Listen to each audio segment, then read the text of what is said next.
Assalamualaikum warahmatullahi wabarakatuh. Salam sejahtera bagi kita semua. Salam Swastiastu, Namo Buddhaya, salam kebajikan. Kami dari kelompok 2, izinkan kami memperkenalkan diri.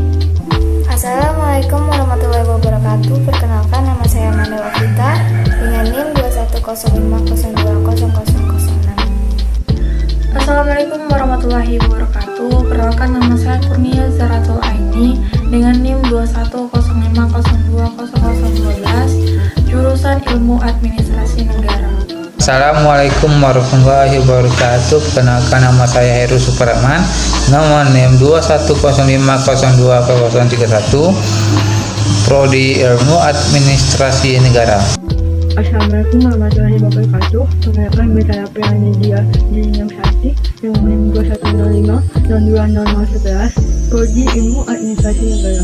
Halo, perkenalkan, nama saya Indah Sapiti dengan NIM 21050200019. Nama saya Lanjarsari dengan NIM 21050200009, Prodi Ilmu Administrasi Negara. Assalamualaikum warahmatullahi wabarakatuh. Perkenalkan, nama saya Raja Isa Kencana Dewi dengan NIM 210502001. Assalamualaikum warahmatullahi wabarakatuh. Perkenalkan, nama saya Anggia Sagita dengan NIM 21050200005. Assalamualaikum warahmatullahi wabarakatuh. Perkenalkan, nama saya Ewi Suryani dengan NIM 210502040. Assalamualaikum warahmatullahi wabarakatuh. Saya Melia Indriani dengan NIM 21050200015. Assalamualaikum warahmatullahi wabarakatuh.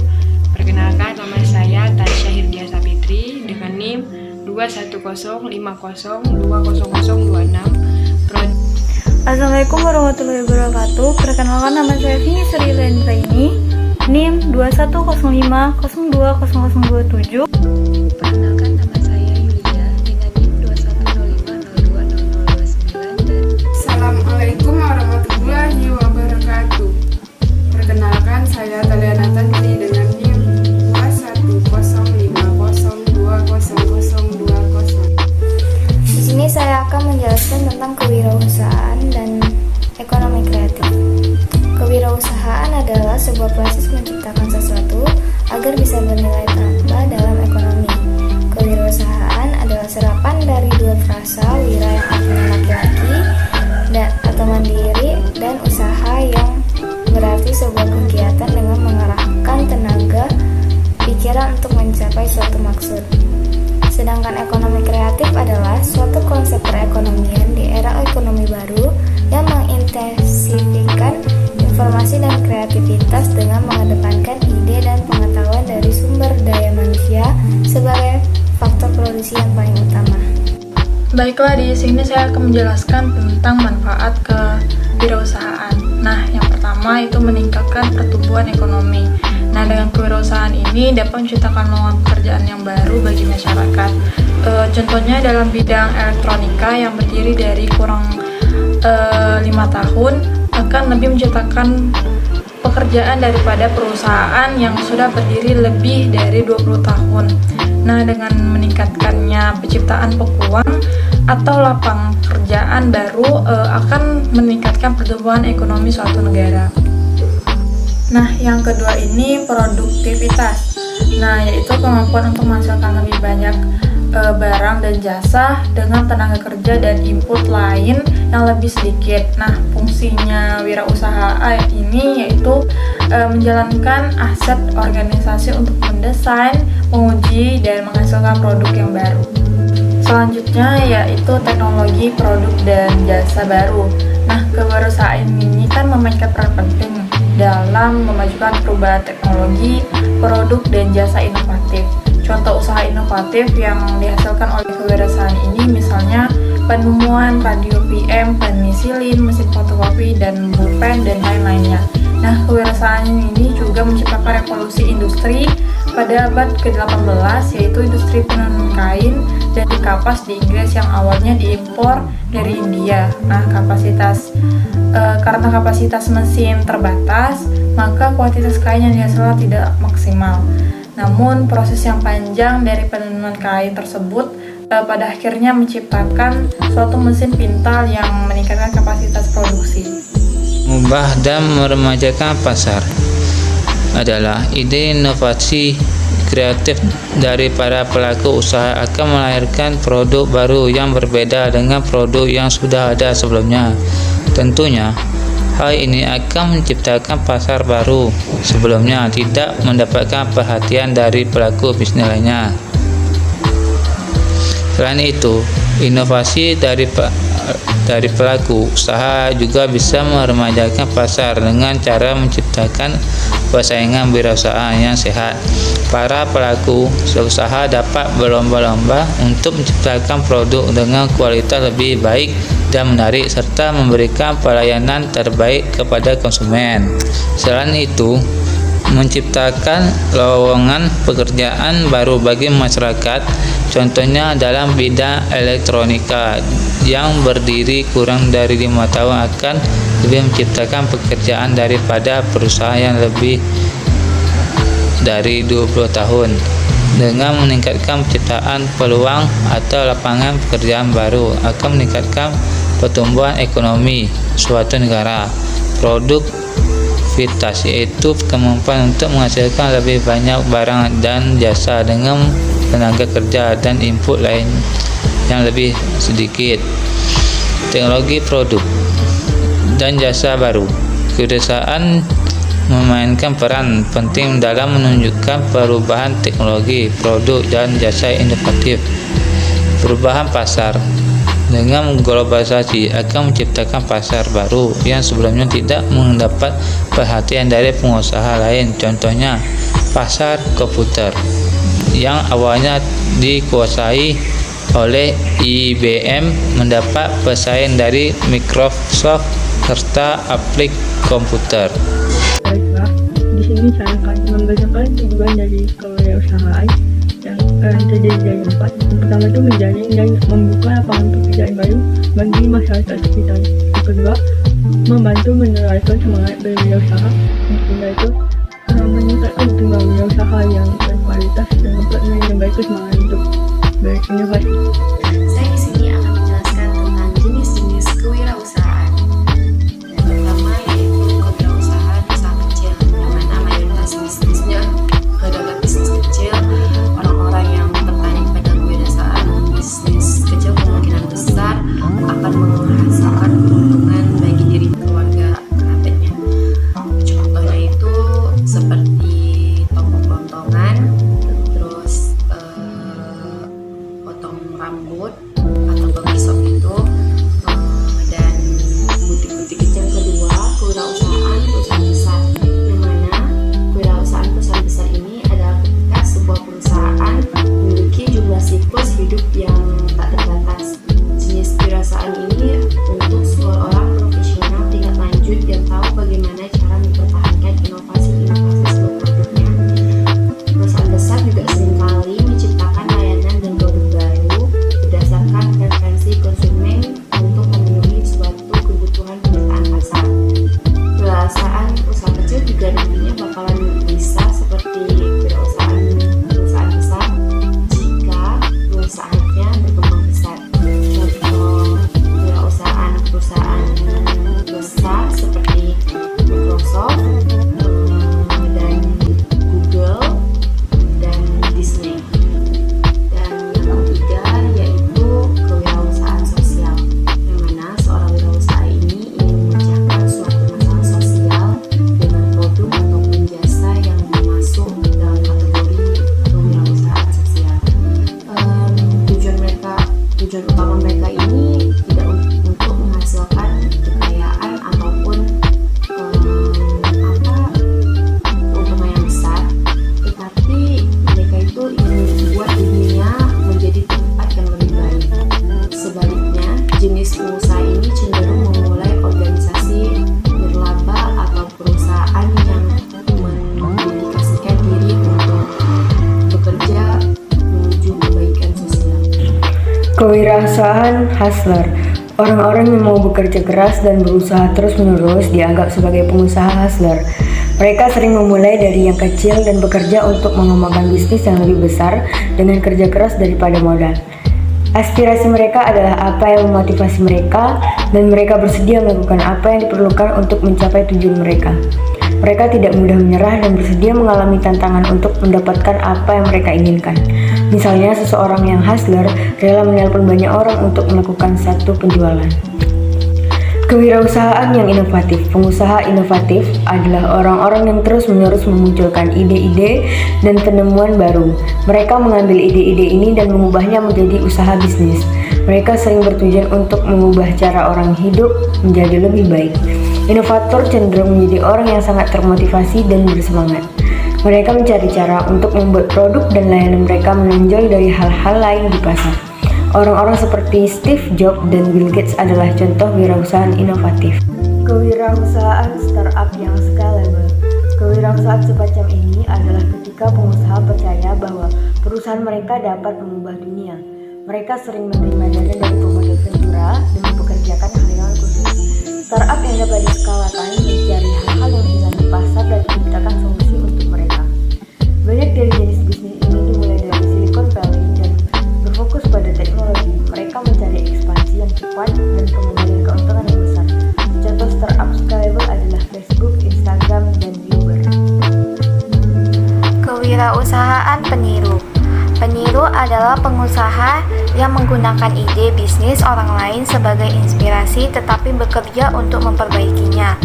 Mereka berupaya membuat produk dan layanan tertentu menjadi lebih baik dan lebih menguntungkan.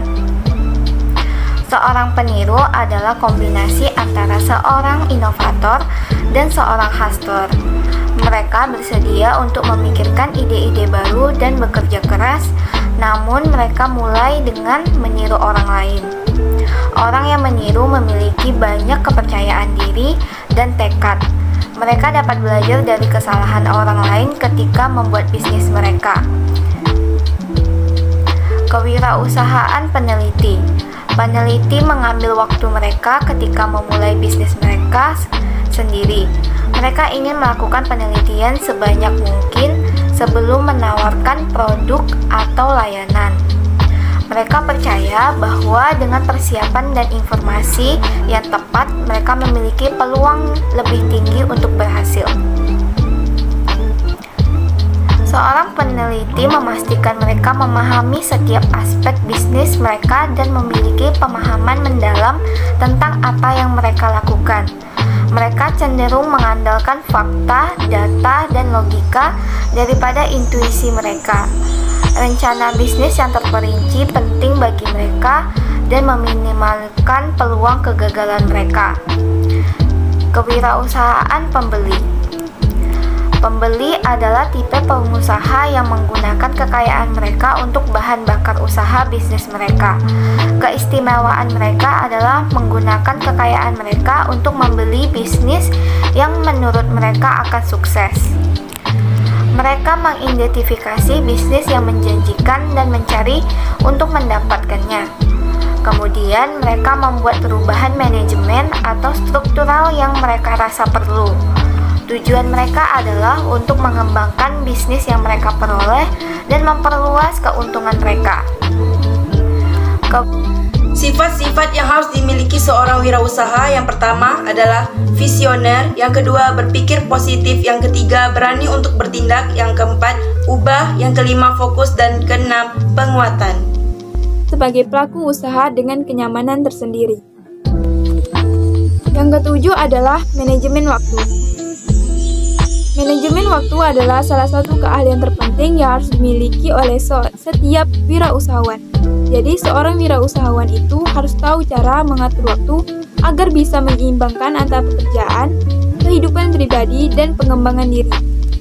Peluang bisnis yang bagus bisa kacau hanya karena tidak bisa mengatur waktu untuk mengerjakan berbagai hal penting. Jika seorang wirausaha tidak mempunyai manajemen waktu yang baik, maka resikonya adalah usahanya bisa berantakan.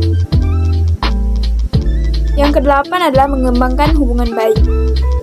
Kebanyakan wirausaha dia memiliki jaringan yang luas. Jaringan tersebut mereka bentuk dengan kemampuan berkomunikasi dan kemampuan dalam mempengaruhi orang lain. Jaringan yang luas akan memudahkan pengusaha dalam mencapai kesuksesan.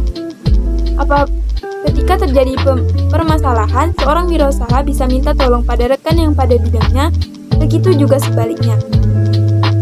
Yang kesembilan adalah disiplin. Dalam menjalankan kegiatannya, seorang wirausahawan harus memiliki kedisiplinan yang tinggi.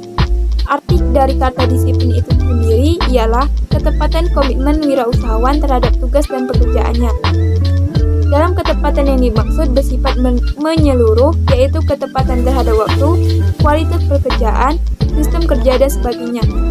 Ketepatan terhadap waktu dapat dibina dalam diri seorang dengan berusaha menyelesaikan pekerjaan sesuai dengan yang direncanakan. Sifat sering menunda pekerjaan dengan berbagai macam alasan ialah kendala yang dapat menghambat seorang wirausahawan meraih keberhasilan. Kedisiplinan terhadap komitmen akan kualitas pekerjaan dapat dibina dengan ketaatan kewirausahawan akan komitmen tersebut. Yang ke-10 adalah bertanggung jawab. Rasa tanggung jawab yang tinggi menjadi hal penting yang harus dimiliki ketika menjalankan kegiatan kewirausahaan. Sebuah komitmen terhadap suatu keputusan yang diambil ketika seorang wirausahawan membangun usaha atau memutuskan untuk jadi wirausahawan harus dijalankan dengan penuh tanggung jawab. Pertanggungjawaban ini berlaku untuk semua hal yang berkaitan dengan berjalannya suatu usaha, seperti tanggung jawab terhadap usaha yang sudah dibangun, tanggung jawab terhadap sumber daya yang ada, serta tanggung jawab terhadap pengelolaan hasil usahanya. Yang ke-11 adalah semangat. Seorang wirausaha harus memiliki semangat untuk terus maju dan mengembangkan usaha yang digelutinya. Kegagalan bukan menjadi rintangan, tetapi kegagalan adalah batu loncatan untuk menjadi lebih baik. Kesuksesan tidak didapat hanya dengan bermimpi, melainkan harus memperbanyak tindakan-tindakan guna mewujudkan impian tersebut. Sifat yang terakhir adalah gigih. Agar bisa berhasil menjalankan sebuah usaha, dibutuhkan kegigihan dan kerja keras. Saat menghadapi kesulitan, wirausahawan harus bisa memiliki sikap pantang menyerah dan terus berjuang mencari solusi. Dengan demikian, kamu bisa semakin memiliki pengalaman dalam menjalankan bisnis dan akhirnya usahamu pun bisa terus berkembang.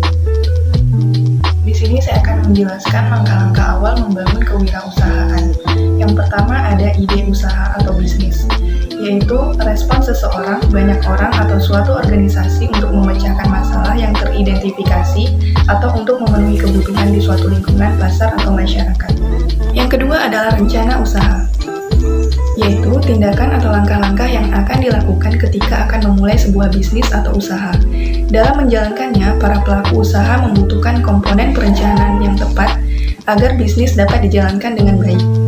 Yang ketiga adalah survei atau riset pasar, yang bertujuan untuk memahami perilaku konsumen dan mengetahui apa yang disukai oleh konsumen. Hal ini membuat lebih mudah untuk menentukan strategi marketing produk yang efektif.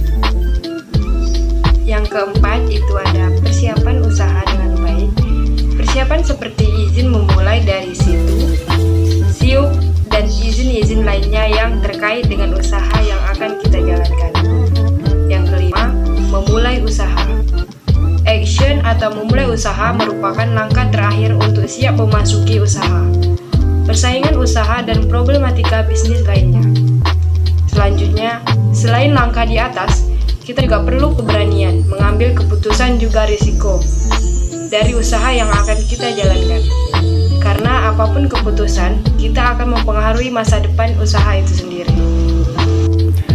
Cara menentukan bidang usaha yang akan dijalankan. Yang pertama, pilihlah jenis usaha yang sesuai dengan minat Anda. Memiliki usaha sesuai dengan minat Anda memang sangat penting. Misalnya, Anda sangat interest dengan model-model jilbab masa kini. Kedua, membuat daftar bidang usaha yang diminati. Sebagai seorang yang ingin terjun ke dunia bisnis, tidak hanya memiliki satu jenis usaha yang akan dikembangkan. Ketiga, pelajari bidang usaha yang Anda pilih. Dalam memulai usaha baru memang tidak mudah, tapi dengan hasil yang maksimal tentu akan menjadi kepuasan tersendiri bagi Anda.